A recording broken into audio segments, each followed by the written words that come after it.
work, so we get a little bit of a reputation, though. If someone's doing some shit, flexing a little bit, dude, I don't like bullies. I never have. Yeah. And you know what? Something that always stuck out to me is usually a bully has never gotten punched in the mouth. And this kid in the front goes, "There's some fat guy over here handing out beers." I stuck my head out the window. It was my dad at the doorway, and every Marine that got off, he handed him a beer and gave him a hug. I was like, I know that fat guy! That's my dad! That's bad.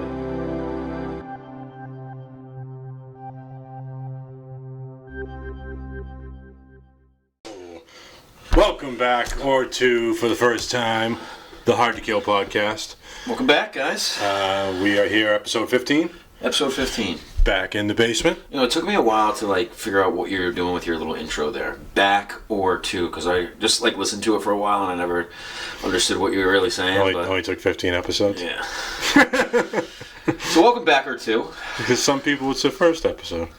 And some people it's their 15th. You had to see that somewhere to just start doing that. Yeah, Ryan Maker. He custom makes diesel trucks on YouTube. I saw it from him. That's the pod? That's the go-to? He's pretty good. That's what he always opens with. Welcome back or two. Gotcha. Shout out to Ryan Maker. Ryan Maker. Bing.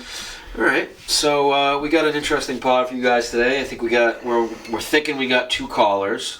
One's a return guest, Doc Martin, who was a doc on one of my Afghan deployments, and also we got a possible Stevie Lyons.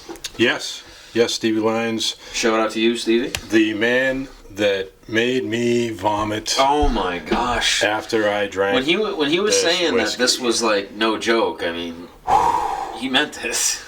If you watched the last episode, you saw that we drank way too much of that bottle. And I think 75% of it. And he wasn't kidding when he said it's way different than Connor's whiskey. Oh, yeah. I was laying on my kitchen floor.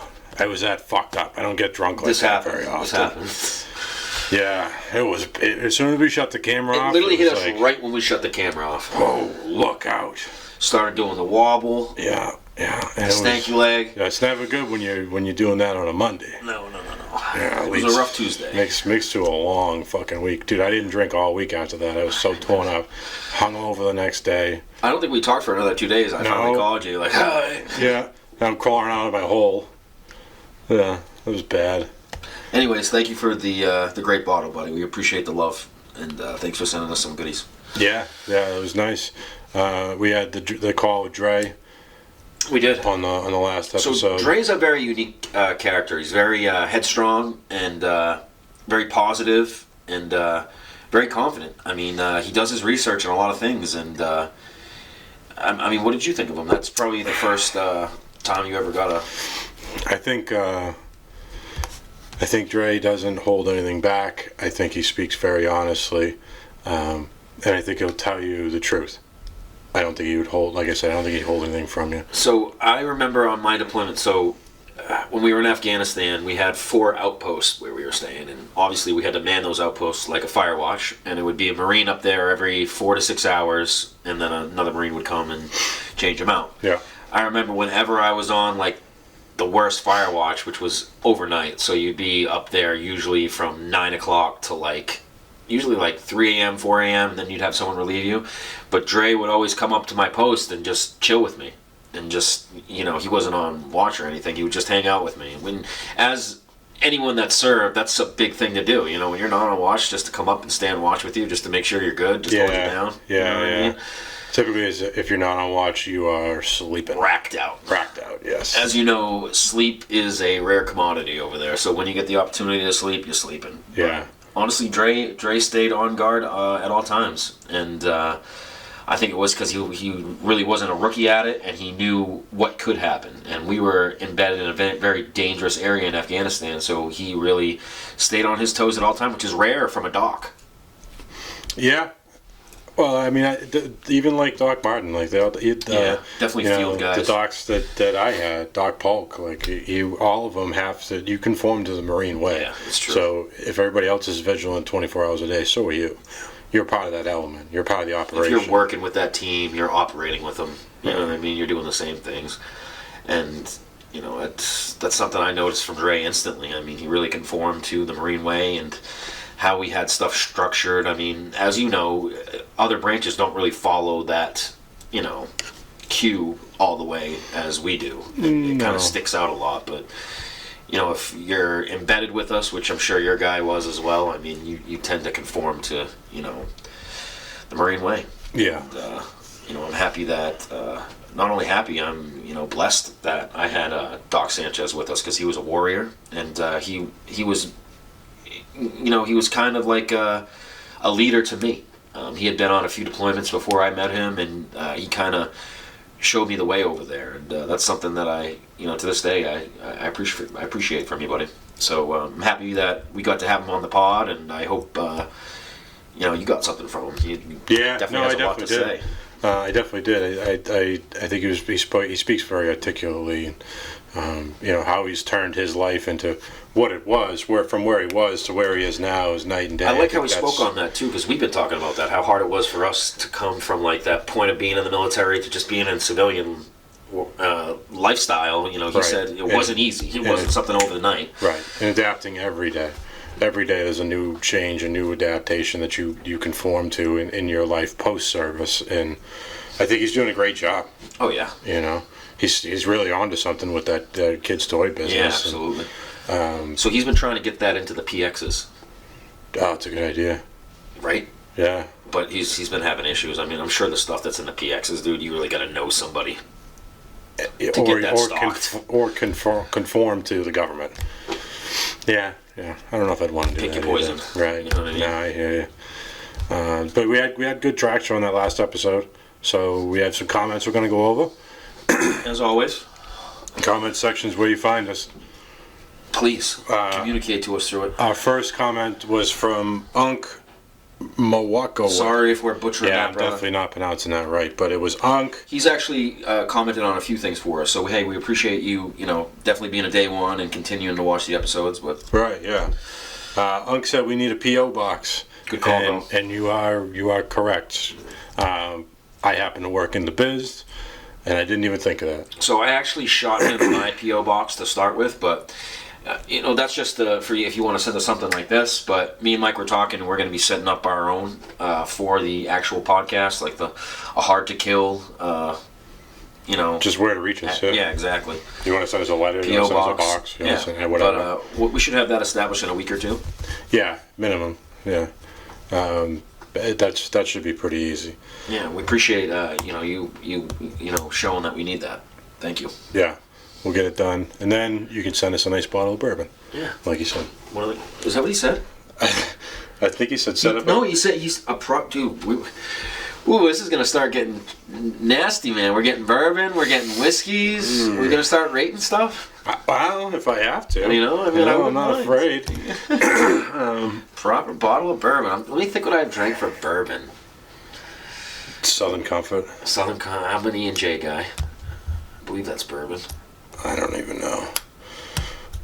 Yeah, I think Excuse me. I know Southern Comfort is. Southern Comfort is dangerous. I never really drank that before I went down south.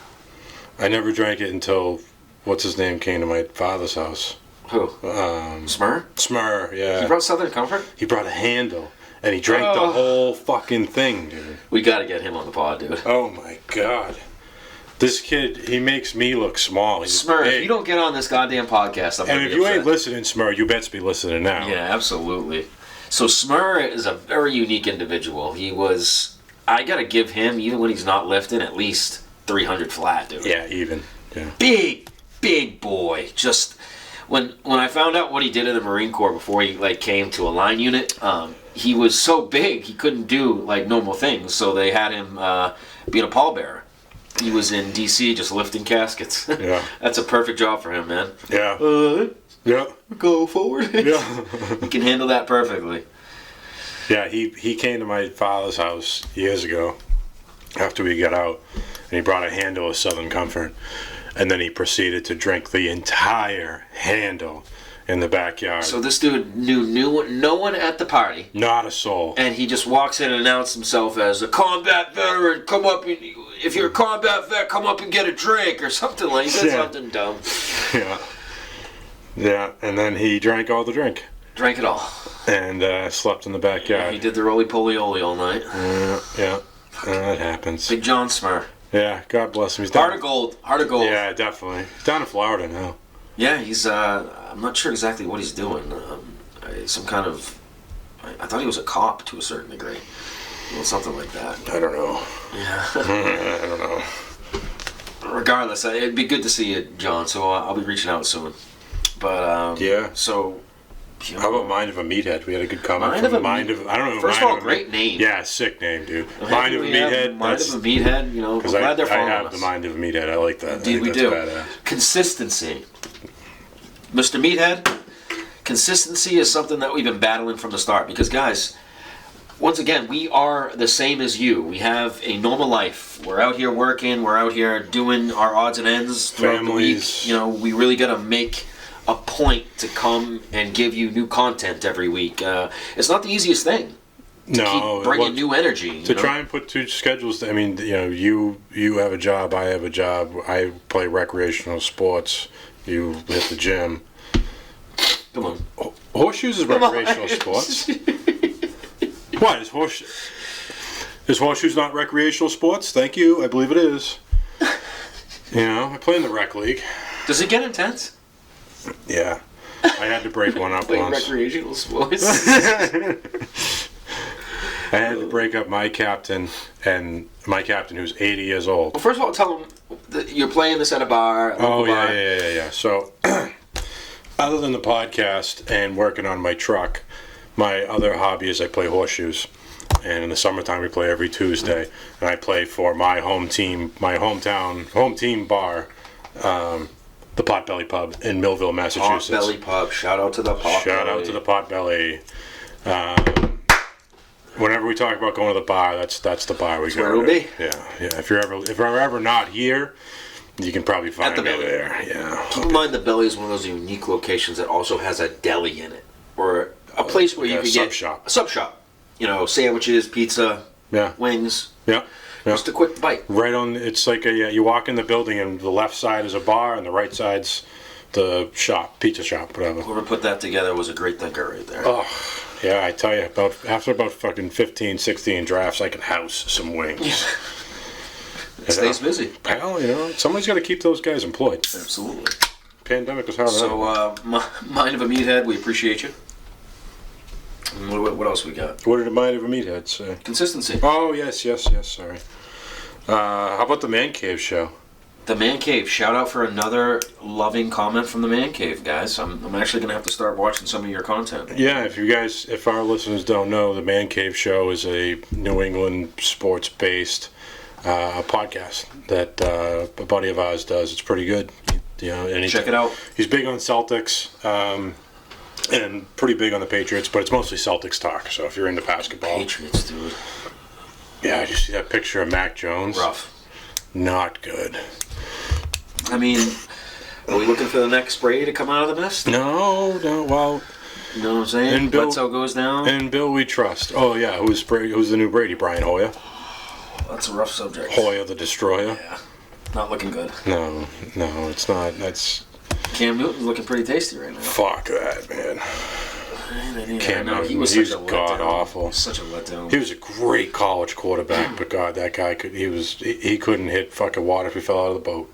No, he just really couldn't adapt to the NFL, tempo. And I don't know what it is. Well, you can't be a running quarterback. Like Lamar Jackson's a running quarterback in the NFL, but you can't be a running quarterback in the NFL at 6'8". Or whatever the fuck he is. The longevity of a running quarterback in the NFL is 3 years. Come on, 2, 3. You're gonna blow out a knee. You're gonna hurt your back. You're gonna hurt something real quick. As a quarterback, that's not desirable as a team. No. You don't want to hang on to that for a while. Like, look at what's his name for the Redskins. Skins? Or Lawrence Taylor from the Buffalo Bills? No. Griffin? RG3. Yeah. What was that, a year or two? Yeah. And then it was like torn ACL, torn MCL, and we'll see you on Fox. Yeah, exactly. Yeah. Even Deshaun Watson.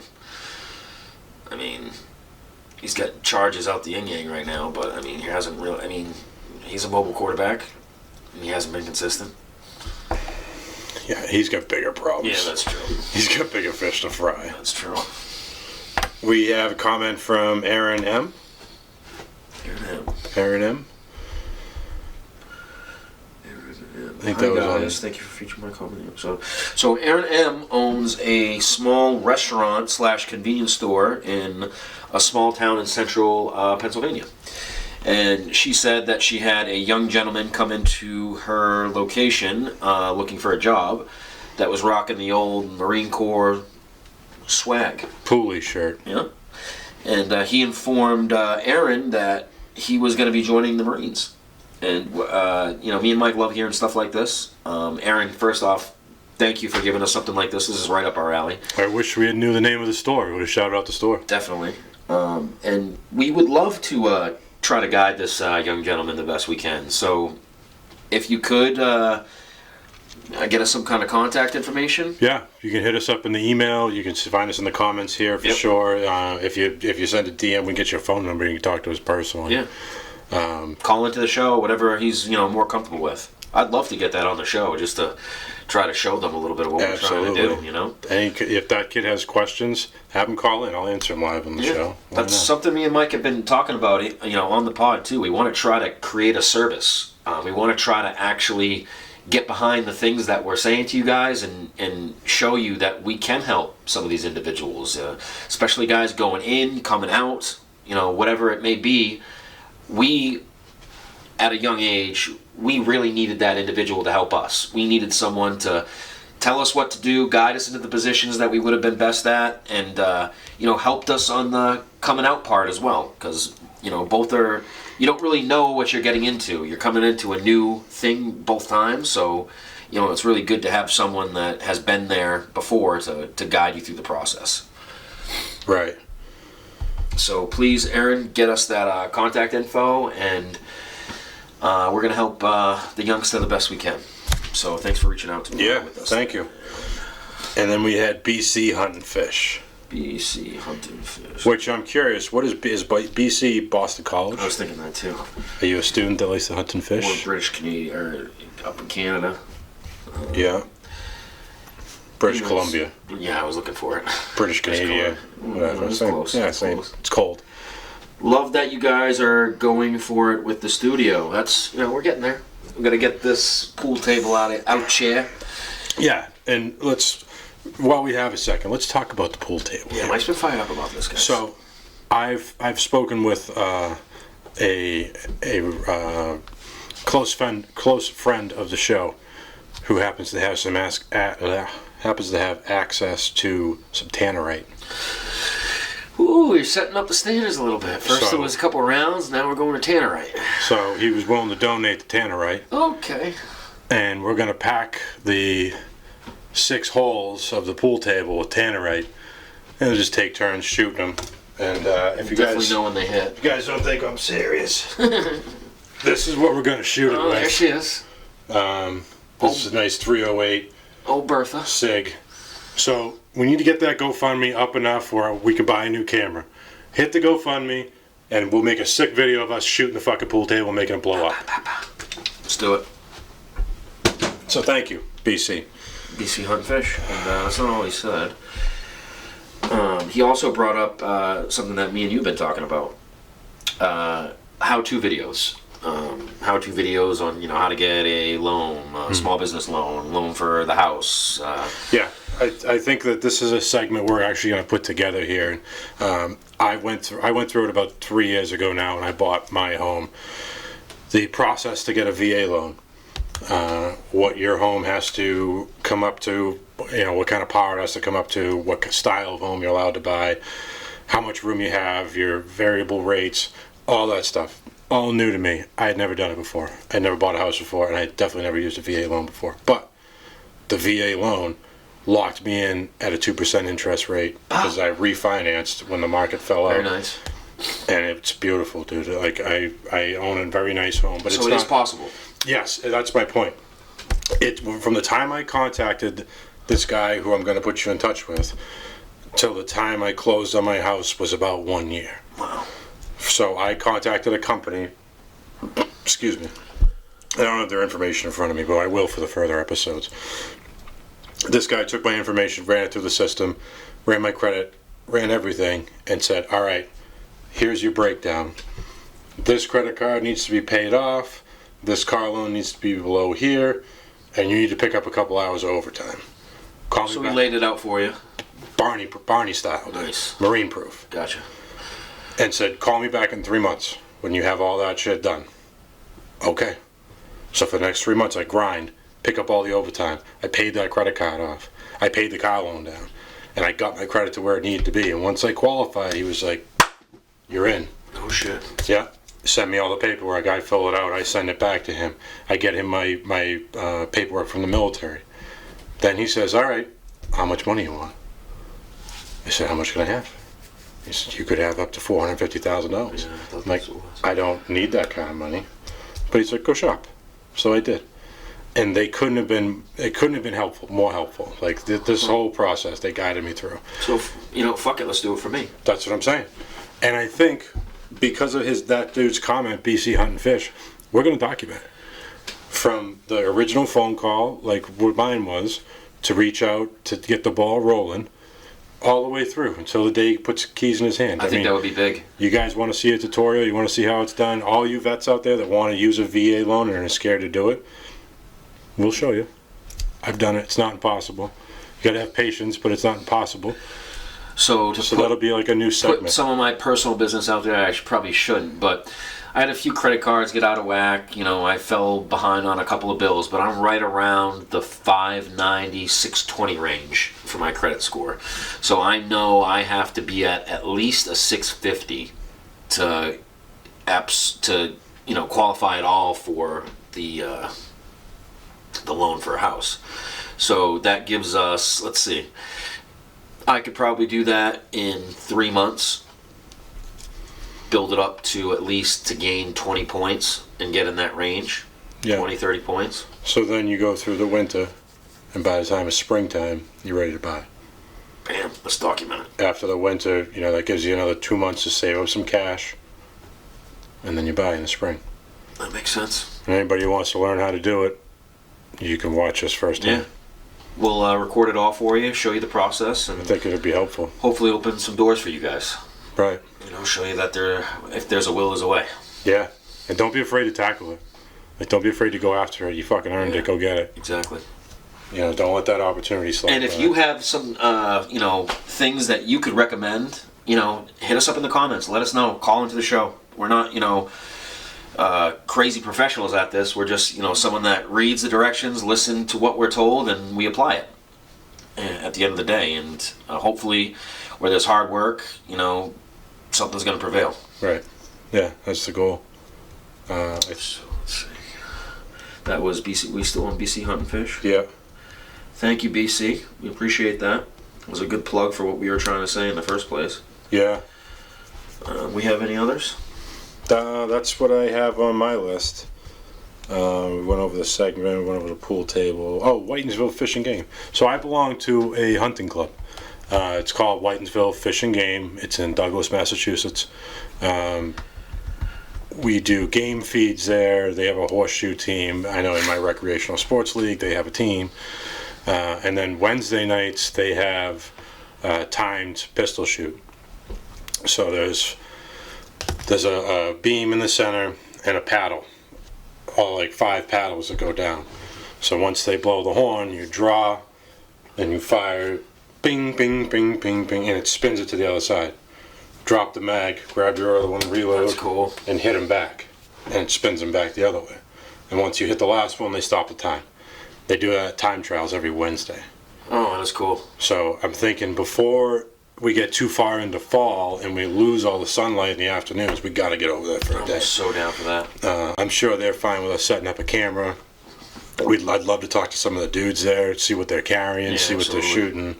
There's a bunch of them. We really we're big on showing you guys that firearms are really a tool. They're a tool that are, ultimately it's for you. It's for your protection, for your safety. We shouldn't be scared of it. I feel like, and the news, the media, they really blow these things out of proportion because the wrong people are getting these weapons and they're, causing chaos at schools and out in public to some degree. But we're going to show you through our videos that there is something called firearm safety and the proper way to use a firearm, and it's really there for your protection. And you know, I think that's mainly our goal here, is just to show people that you can use it for good, to protect yourself and to keep your family safe. Yeah. No, I think it's great. And it's something fun for us to do. And Absolutely. Keeps us a night out of the bar. Nothing against the Out bar. the bar. Nothing against the bar. Just a night out of the bar. So, all right, we're done with comments. I have 2 callers. I got Stevie. Let's see if he's ready to go. So this call right here is Stevie Lyons. He's the guy, the island guy, who sent us that bottle of Redbreast. We'll give him a call, give him a shout, see what's up. Keep in mind he's from Ireland, so give him a break on the accent. Yeah, you may not be able to understand him, but we're gonna try. Hey, can you hear me? Yeah. All right, so I'm going to put you're on the podcast right now, Steve. Oh, okay, brilliant. All right, so first off, we want to thank you, brother. The bottle was delicious, and it did. First off, this is Mike. Yeah, Steve, I appreciate the bottle. It put me on my fucking ass, dude. You guys should come over sometime and try some of the homebrew stuff. No, we'd love that. That's like that Irish moonshine. Oh, okay. So, Steve, if you don't mind, could you introduce yourself a little bit? Yeah, I suppose I was 10 years in the Irish Defence Forces. Now, what is the Irish Defence Forces? Could you tell us what that is? Yeah, so it's a small, I suppose, defence forces, only about 8,500. Yeah, it's mainly UN focused, so a lot of United Nations missions going on, stuff like that. But yeah, it is what it is. Small defence forces, but yeah. Small element combat units. Yeah, it's, how do I say it? It's okay. It's small, professional, yeah. Sorry, guys. No. What would you compare it to? Would you compare it to like our Army, our Homeland Security, our Marines, Navy? What is it most similar to? Oh, come on, did we drop the call? Oh no. Damn. It's alright, we're gonna get him back. Stay tuned. Hello. Steve, are you there? Hey, buddy, you there?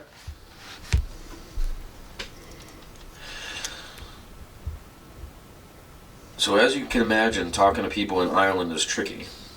Yeah. But apparently, Instagram is the best way to do it without having to pay. I guess so, huh? Can you hear me, buddy?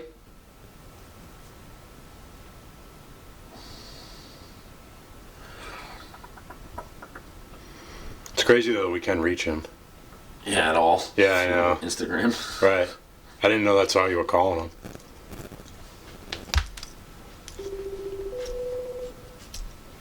Come on, Stevie. There he is. Guys. Ah, there you are. What's up, buddy? What's up? How's things? Good. Are you, so yeah, you're the Irish Defence Forces, you're out now? Yeah, I'm out now, yeah. I've done a little spell in the British Army as well, but we will probably save that for a different time, I think. Yeah. So I asked you a little question before we got disconnected, bro. What would you compare the Irish Defence Forces mostly to? Like our Marine Corps, our Army, our Navy. What is the most similar? Oh, I suppose maybe Marines, I suppose. Okay. What is it? What is it mostly that you're doing? So I was in infantry, so you'd be training on all the infantry weapons. We've got a small cavalry that would work closely with their mainly operated by. Fuck, I lost him again. God damn it. Sorry, guys. Yeah. This is why we need a sponsor. Get me an international phone. Rule number 1, comms always fucked. Yeah. That ain't the truth. Yeah. Can you hear me, bro? Swear to God, comms. We just said that. Yeah, we just said that. Comm's always fucked. So where are you right now, dude? Where in Ireland are you? I'm in a place called Cavan.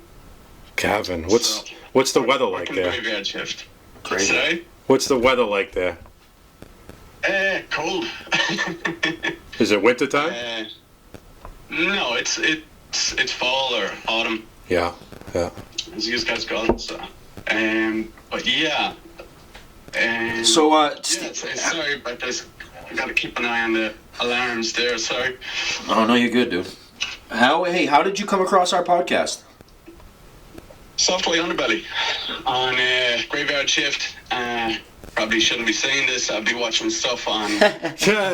We've all been there, bro. Don't worry. Yeah, it happens.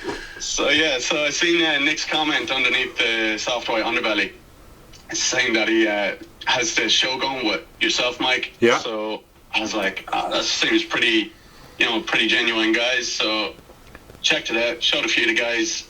Yeah, it's pretty cool. We've got that dark humor going on that I think only people in uniform of the same caliber do get. So yeah, it's pretty cool. I gotta appreciate what yous are doing. The bottle of whiskey was only a small token of. It's from 3 guys. Just say, well done. Thank you. Appreciate what yous are doing or whatever else. So. We really appreciate that, man. So I thought about, what I was going to ask you when I called, and I kind of came across one question that kind of stuck in my head. What do you think about what's going on with Russia right now? Like coming from where you're from.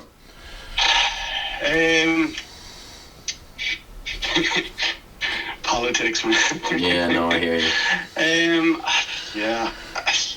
Look, he might be overthrown before things get a little too crazy over there. I don't know. No, I know. You hear stories from both sides, right? So it's kind of hard to, I suppose, put into a sentence. Get the yeah, exactly. There's your truth, my truth, and then the actual truth. Yeah. So Right, I hear you. Right. Completely hear you. It's just crazy that we're living among a time where this is happening. I mean, from Afghanistan, Iraq to this, It just seems like no matter where you go in the world, there's never a point of complete peace. There's always conflict at some area, whether you work for a specific country or for the entire UN. Somebody's always at battle. It seems like. So, Stevie, what are you doing? What are you doing now for work? Are you still with Irish Defense, or what do you do now? No, I'm working for a company called Kingspan. So we make installation and stuff like that. Oh, okay. Me and Mike are both in construction. That's funny. Oh, okay, yeah. We send a lot of stuff over to the States, actually. So yeah, it's Kingspan. Gotcha. Have you ever been to the States? No, not yet. My brother lives in Los Angeles, and I still have yet to go over and see him. Oh, you gotta get on that, bro. Years on. Yeah, you gotta get out there. For sure.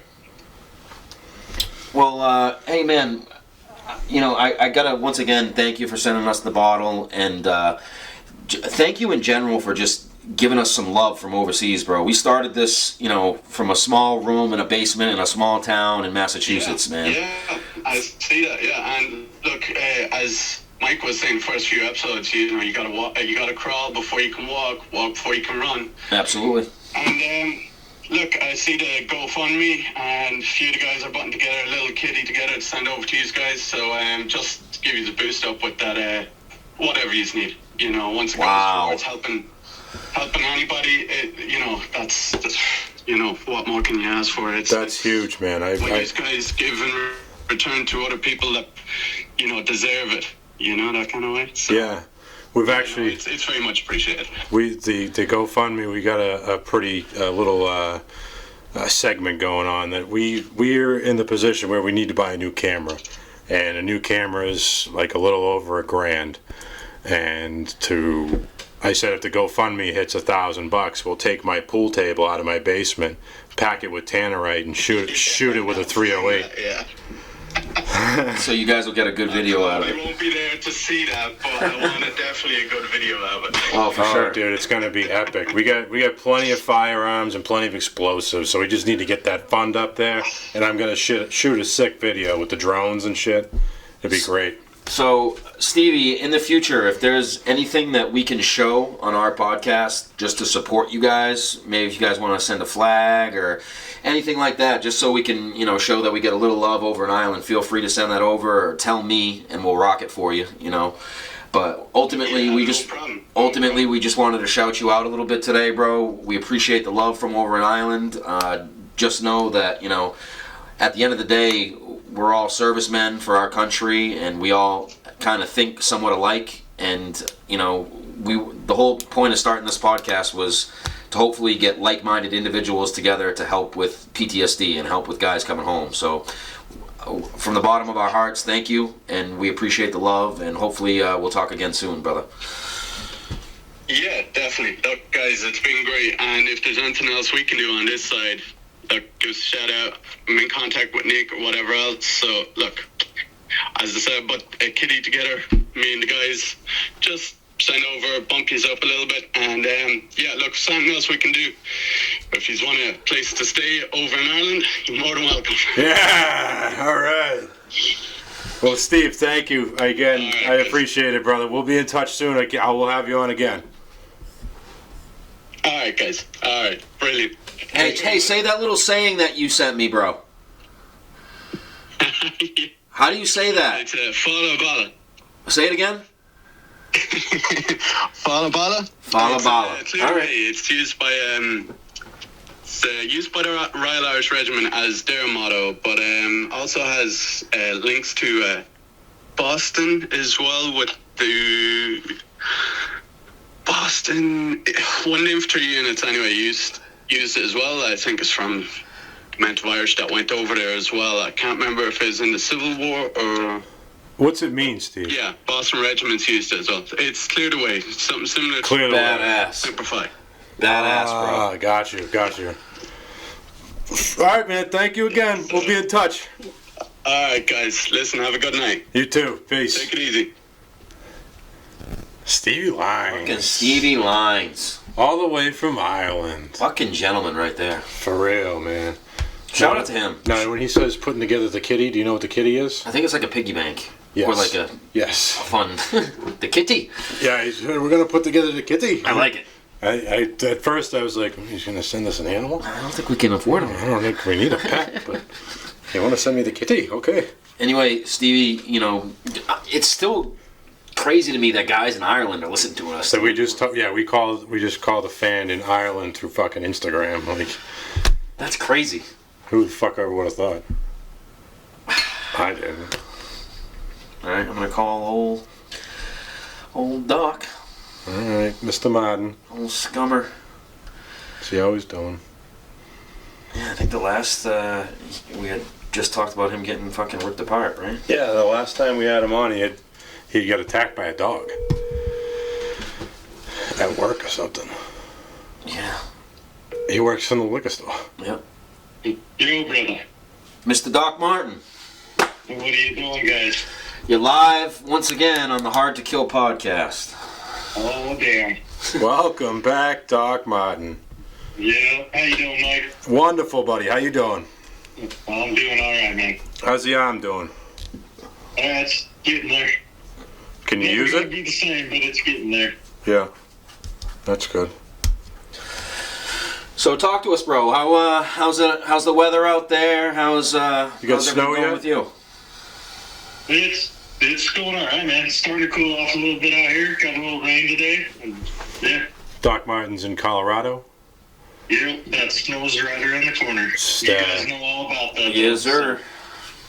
Yeah, I just put the plow in my truck over the weekend for the first time since last year. For some reason, my controller is backwards. When I tell it to go left, it goes right. So it's either I've got a wire crossed in there, or I'm just going to teach myself that it's backwards. I don't know which one yet, but it's, yeah. So, I don't know. What did you want to get into today, Doc? You wanna rehash some deployment stuff, or you want to talk some current events? What are you feeling? Well, I do want to say that I love the Donnerstag interview. Just listen to the one with Dre too, which I forgot the rants that kid could go on, dude. I love him to death, man. Grown ass man. You know, but I know I call him kid, sorry, but the rants I forgot when he got started. You're like, dude. Do you not run out of oxygen? I know. I say that all the time, dude. Dude, I'm not talking about Andre at all. He's very he speaks very highly. Like he's very intricate with his conversation. You know. Very articulate. Articulate. Thank you. I couldn't think of the fucking word. Yeah. Yeah, he's a smart fucker. That's for sure. But he will get going if you don't check him. Yeah. No, the only thing I wanted to touch on, I'm not trying to shit on anybody, it was me there on April 4th, 2011. I was the one that treated Captain D and all the boys. So that was a miscommunication, I believe. So now was Dre there with you? No, he stayed back because we were just supposed to go get something and come right back. Like it was supposed to be an easy day, but they backlayed us, and that's when we got hit. Gotcha. So Yeah, the night. and that's nothing on Dre at all. Let me just reiterate this for the podcast. So Doc Martin is bringing up a pretty intense event that we had to the end of our deployment in Afghanistan. We were on a mounted convoy, just a routine mounted convoy down Route 606. Yeah. And we were about halfway down, and we went off the road to possibly check out an IED bomb maker's village. And Yeah, they were using the wheat shifts to process heroin and stuff too. Yep, Like, you're right. There was where we were at. There was a huge heroin trafficking system as well, and so what happened was we went out one way, and we came back a different way, and there was an Afghan spotter clearly, and they backlayed us. So we ended up hitting an IED on the way back to the main road, and the IED was directly under the first Vic, which was Captain Donnerstag's Vic, directly under his passenger side. So if you can, take it from there, bro. well, because remember, so they had the mine roller on there, Yep. and we lost that right. It had been the right front tire. Yep. Yeah, the mine wheel. roller going out there. Dan said that. Yep. So coming back, if that tire would have been on there, it would have Hit that IED. that night could have turned out a whole lot different. But it is what it is. But yeah, that thing went off right on that fucking vehicle, and it was. Yeah, I didn't even grab my rifle when I jumped out of the fucking truck, dude. I just grabbed my bag and I ran to that. And, I mean, it blew the fucking doors open. Oh, no shit. Like, yeah, So did you actually pull Dan out? yeah. And I'm yelling at Raph because he was driving. Cervantes, for Yep. everybody that has listened before, it's Raph. And he got the buttstock blown off his fucking rifle. Yeah, I saw that. Yeah, he's laying down, and I'm yelling at him, and, you know, checking on him while I'm taking care of Dan. I pulled Stone out, one of our interpreters, and, you know, I'm just, you know, doing blood sweeps and treating and doing all that. I'm like, all right, let's, you know, the guys start doing their thing, setting up perimeter and doing all that. So slow that down for us real quick. So after a vehicle takes a soft or a hard hit from an IED, the dismounts get out, and what they do is they set a perimeter. Usually they run a quick 0, 5s, and 25 sweep to see if there's any other IEDs in the immediate area, IEDs, improvised explosive devices, in the immediate area. But after that gets done, they set a, you know, pretty intermediate position around the vehicles. And I mean, I'm sure that's what you're talking about right there, correct? Correct, yeah. No, I thought, like, I mean, because, like, chaos calms me down. That's why I loved my job, you know? Like, I hated having to do my job, but I loved my job. But I was sure as shit. I was like, fuck, I left my rifle in the truck. What can you do? Hey, I got my med bag and I'm treating my guys. I was like, I got a pistol at least, because I was sure as shit we were getting ambushed, dude. No, it felt like that, didn't it? Dude, at least I know I had you on the gun. Yes, you did. And I forget. I think it was you were on one. Bishop was on one. I think because we only went out with 3 trucks that night. I think. Yep. Yeah, and Fry. so yeah, I was treating them guys, and fucking Fry was on the gun in the truck that got hit. Yeah, that's what I meant. Yeah, but Bishop was on one of the guns. I think he was on the gun in my truck. Yep. And so I started doing my thing, and I'm yelling to Raph. I'm like, "You good?" And he goes, I forget exactly what he said, but along the lines of, "Well, it fucking sucks, but I'm fine right now." I'm like, "Are you bleeding?" Because he's on the other side of the truck, and I'm yelling at him through the shot hole. So Rafael Cervantes was the driver of that truck, and he also got peppered with shrapnel throughout his body, and I believe his ankle was shattered, correct? Yeah. Well, he had a previous injury, too, to his other leg, so he had some hardware in there. So it flew out, but so that's internal shrapnel just from what he already had in his leg. So he was in bad shape, dude. Yeah. And I remember him out of the truck barking out orders still, dude. That's a warrior right there. Oh, yeah. So that's someone... Go ahead. You know, I'm yelling at him. I'm like, I'm coming, dude, I'm coming. But I was treating Cap, and I was like, make sure no more bleeding. I hit him all with morphine, and I'm like, let's get this 9-line going. 9-line's the medical evacuation, trying to get the helicopter. So, Mike, could you tell him what a 9-line is real quick? There's 9. When you call for a bird, you call for a medevac. There's 9 different pieces of information you need to have, and they go in a certain order. So when you call in, there's no confusion. Break, 9-line, stand by. Location, where you're at, how many. And then once they tell you to go ahead for the 9-line, line 1, then you'll go. You'll read those 9 lines. There's no other conversation. No. That's it. Once they have those 9 lines, you just stand by and wait for the bird. Yep. That's the one, that's your medevac, and you can't fuck that up. If you notice, most guys, I don't know if you guys did, but I wore it on my plate carrier with my patch. On the back side of the patch was a 9-line. Oh, really? Yeah. So in case somebody needed it, if you were a dumbass and couldn't remember all 9 lines, which I can't tell you them right now, of course, but I was one of those. I couldn't recite them right now either, man. It's been so long, but no, I'm like, and the thing was too is you only have to sit in the first 3 lines before they could spin up the birds. Yeah, exactly. Dude, we sat there for an hour and a half. Yes, we did. And it started getting real creepy.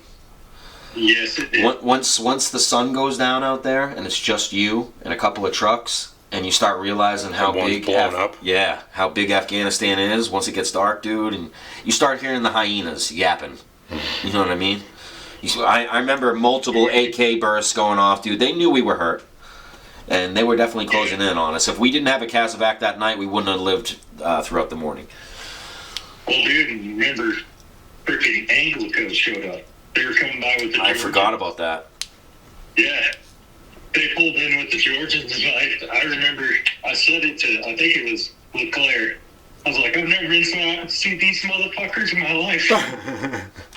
The Georgians, God bless them. I mean, they did their work over there too, but they came rolling in. I'm like, well, at least if we get hit, we got little backup now. So our experience with the Georgians over there was every one of them were these huge Russian guys. The Georgians were like a little area of Russia that broke off. All had round heads, and they drove these giant 6x throughout the desert, and they would legit Not go around IEDs. They wouldn't stop. They wouldn't call EOD. They would drive right over them. Every time. And we'd get called out to Georgians getting blown up constantly. They would just not do any IED defeat at all. They would just drive over them. Some people just ain't scared. Yeah. I mean, you noticed that, didn't you, Dre? I mean, I keep Dre. Martin? Yes, I did, dude. Yeah, no, they were like, I mean, if you're gonna be dumb, you gotta be tough, right? That's true. Yeah, that's so true. If you're gonna be dumb, you gotta be tough. And they were that. I'll give that to them. But, you know, I appreciate you clearing that up, bro. I know that was probably a moment that when you heard Dre talk about that, that's just one of those moments that were burned into your brain that you could never forget. No, I like I said, it's not a knock on him or Donnerstag or No, nothing. I know. Like, I just, yeah. I mean, We should get, if we can get Doc on, if we can get the Doc out here for when Raph comes and we go to meet Dan again. So, what we're trying to plan, we got Cervantes coming out here probably the end of October. We were trying to get him to come down to Donnerstag's with us, and we'd like you to come too. So if we could get at least 3 of us together to talk about the deployment, dude, that would just be an insane experience. And I would love to get that on a podcast. Yeah, no, yeah, just send me the dates, dude. Text them to me after the show, and I'll make it work. Okay. Perfect. Because I'd love it. I'm sorry right now, guys. I'm a crier. No. No, bro. It's fine. That is absolutely fine. That's something worth crying about. Seriously. It proves that it's a raw emotion, and we don't, especially on this show, man. We don't dumb anything down for anybody. I don't hold anything back. You get it raw. You get it how it is. I think authentic is a great word for what we bring to the table. Yeah, I mean, because the last time I saw both of those guys face to face. Oh, he's going after the other arm? Uh-oh, he's having a flashback. Oh, wait. Fucking long, Steve. I'm sorry, guys. I had to bust your balls. But yeah, to get you out here with them would be perfect. Yeah, dude. Like I said, last time I saw those guys face to face was putting them on a bird, and damn, that's the last time you saw both of them? yeah, well, because you guys are in line. Damn, you're right. You're right. So I was back in Pendleton. So the last time that Doc Martin saw Corporal Cervantes and Captain Donnerstag was when he put them on a bird to go get, medical help. So Bird is a helicopter. So for him to see them again is going to be extremely raw emotions, I'm sure. Can only imagine that. I remember the first time I saw Dan, dude, after that, because I hadn't seen him since they brought him away on the bird. I know I got all teary-eyed, bro. Yeah. I don't think that he really registers how much he meant to us, dude. I don't think he still realizes it. You know what I mean? Like, do you remember how much shit he did for us, dude? How much shit, like, he found when we should have ran it over and died, or how he put himself on the line with for us multiple times, dude? That guy was just such a great leader. Hell yeah, dude. Like, I remember when I came to you guys and I was like, hey, sir, how you doing? He said, call me Dan. You can call me Dan. That's just where our team was, dude. And yeah, I made some notes, dude, like playing the football games. I know me and you talked about this, Nick. Indeed. Bunch of fucking idiots. We're in shorts and running shoes, and we're out tackling each other in gravel. The Afghans would be on the sides. Yeah. Do you remember when we would be in the gym and the Afghans would be just watching us? Yeah. You creepy fox. Yeah. Remember when because I worked on my flip-flops a lot. Yeah. Remember when that camel spotter came running in? Oh my god. So you wanna turn some gunfighters into pussies? So there's something you gotta know about this. Not only the spiders, but just the insects in Afghanistan in general. The spiders, so camel spiders, think about it. They lay their eggs on the bottom of a camel. So camels are huge fucking things. They're at least 5-6 feet off the ground, dude, their bellies. Yeah.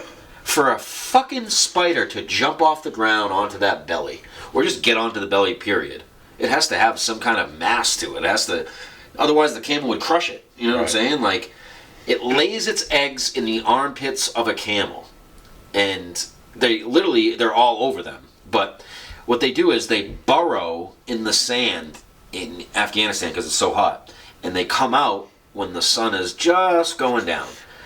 And they hide in boots, they hide in camis, they hide in pockets, sleeping bags, like all the things that we burrow in. So it would be quite often you would put your foot in a boot and feel something hairy and just not supposed to be there. These spiders, no shit, at least this big. At least. Yeah, like the size of a... Not one of those things that you can just stomp and it's just gone. Like, literally, if you stomped on it, it'd be like, yee, and keep going. I remember stomping on it, dude, and it's like, yeah, dude, I almost shit. It's like a desert crab. Oh, it's literally like a crab. And I don't know if you ever saw a Afghan wasp, bro, but they're also gigantic. I remember when I was in Marja on my first tour, like, I forget what MRE, but it had the chicken in it, and those little, like, yeah, they were like purple and yellow, dude. But I threw this piece of chicken out to, like, get it away from us. Those fuckers started eating that piece of chicken. I'm not even fucking around, dude. I bet it died right after. Yeah, or it lived forever. So. Yeah. I hope so.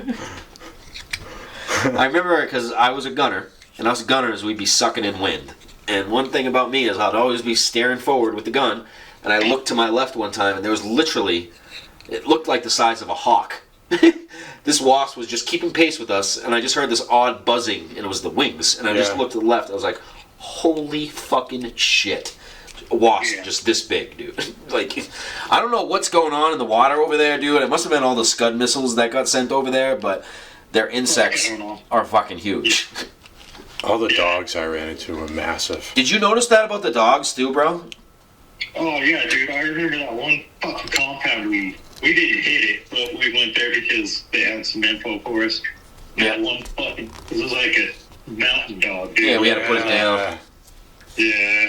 Yeah, it was bad. Say that out loud. I think one of us hit it, and then someone else had to take the 9mm out and put her down. But they had some big old dogs over there, dude. Yeah, that dog was not liking us at all. No, it took the whole clip. Yeah. Allegedly. Allegedly. Doc, honestly, you're the only one, other than like Dre and maybe Cervantes and probably Cisneros. But me and you have been on a lot, just me and you, have been on a lot of missions in the middle of fucking nowhere at 2 a.m., just me and you, terrified, with a bunch of Afghans. I can't even, it's so hard to articulate like where we were at. Like, I just remember being in a truck with you in the middle of dangerous parts of Helmand Province, being on watch at like 2 a.m., being like, what are we doing? Yeah. Can't leave me hanging there, bro. Do you not remember being in the middle of Route 1 or Route 606 with me? Struggling to get the SATCOM to work? Yeah, dude, and they're like, all right, well, we can see you from where we're at, so just launch a flare if you guys start taking fire. I'm like, you fuckers can't hear the fire? I need to launch a flare? You can't hear the gunshots? Yeah, like, because we went in with 4 vehicles, and they left with 3, and they left us there. It was me, you, Tarango, Kyle, I think, Yeah, I think it was, Yep. And then one of those combat photographers that they set with us. Whenever, dude, for some reason, whenever they ask for volunteers to go out to a patrol base, I always volunteered, dude, just because you could do anything you wanted. Oh, yeah, dude, like, we were fucking, barbarians, bro. Dude, taking us, like, well, because we had that one structure that we had to take down because they were attacking from it. And you're like, I got the sledgehammer, bro. I still have the picture, dude. That's a badass picture. Yeah, you got it too, because I sent it back to you. So we kept getting sniper shots from, like, old Afghan walls and old Afghan huts that got, like, dismembered and broken down. Like, random people would drive their mopeds up to it, take a sniper rifle out, and pop shots at us. So we had to go out the following day and knock down the walls with the trucks and sledgehammers. And that really showed me, it gave me, like, a humbling feeling for how strong Afghani huts are, dude. Like, you think it's just, like, brick, like clay or sand or mud or whatever it is, but you gotta think that stuff gets baked in the 140-degree sun day after day after day. I swear, I swung as hard as I could with the sledgehammer, and the sledgehammer just skipped off of it, dude. Jesus. Absolutely. I remember rounds ricocheting off of them, dude. Well, yeah, I remember that too.